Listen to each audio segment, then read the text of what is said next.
So it's an interesting crisis because euro as a currency is solid. It has a good value. It is a credible currency for international trade. European Central Bank is a credible institution. So it is a crisis for the management of the eurozone and budgetary discipline of some of the member states within the eurozone. Well, very big crisis, of course, still. Europe is now losing its influence in the international affairs to defend its interests on a various set of issues.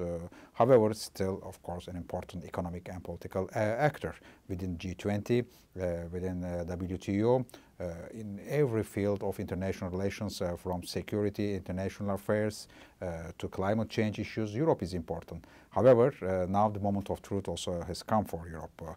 Europe needs to recover itself with a new culture of work, with more innovative and entrepreneurial approach to the policy areas, but also trying to preserve its social inclusiveness with growth perspectives, simultaneously with budgetary discipline policies. Austerity and growth is a big dilemma.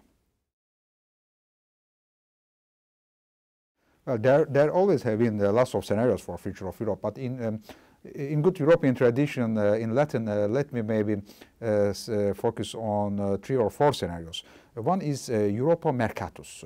Europe as a big single market as it is today, but better managed, defending its interests and its standards on competition policy, standards and certification, intellectual property rights, consumer protection, food security. In all these areas where European integration has already been very successful, Europe can get a better organized political entity on the world scene. So this is one scenario. The other one is Europa Nostrum. Our Europe, Europe as designed as a federal entity, more supranational entity, and it is also a process which is underway. With the new European Stability Mechanism Treaty, for example, now you have 25 countries signing this treaty.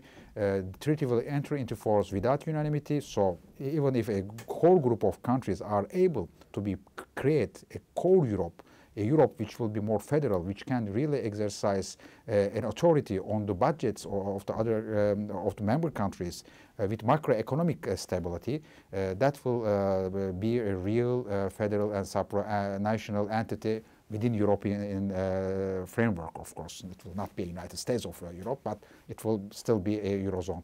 And the third scenario is a combination of first two, Europa Progressio. It will be a Europe with a large circle with the actual members, plus all the newcomers, Turkey, Serbia, Norway, all other countries willing to join the European Union without being able or willing to join the core Euro group. So a large Europe with 30-35 countries in order to meet the challenges of the 21st century. In an expanding global order, Europe cannot shrink. So Europe really needs a critical size to meet these challenges. So that will be the large Europe, within which a core group of countries managing a Eurozone as it is being designed already actually. And there is also a fourth scenario, it's Europa, etc. So Europe without being able to move forward with institutional reform and trying to manage the current crisis as it is today. It is.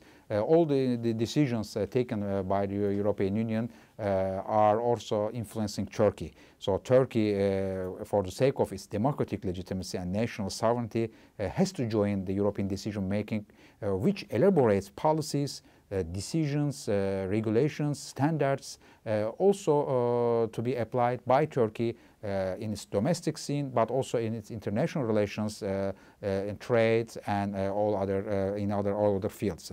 So Turkey is in the European area globally. But Europe's current crisis, of course, is reducing the transformational force that Europe has been exercising on Turkey.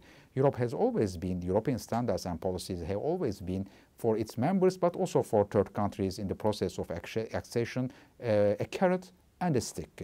But carrot is not anymore very tasty, and the stick doesn't hurt anymore. So the Turkey's motivations generated by the European process to reform itself, to become a better democracy, economy and society have been reduced. We hope that now with some renewal of political climate in Europe and in the relations between European Union and Turkey with a positive agenda, so-called positive agenda, and the French elections, a new French president, and also realization by the European leaders and societies that Europe needs enlargement as a tool for global competitiveness.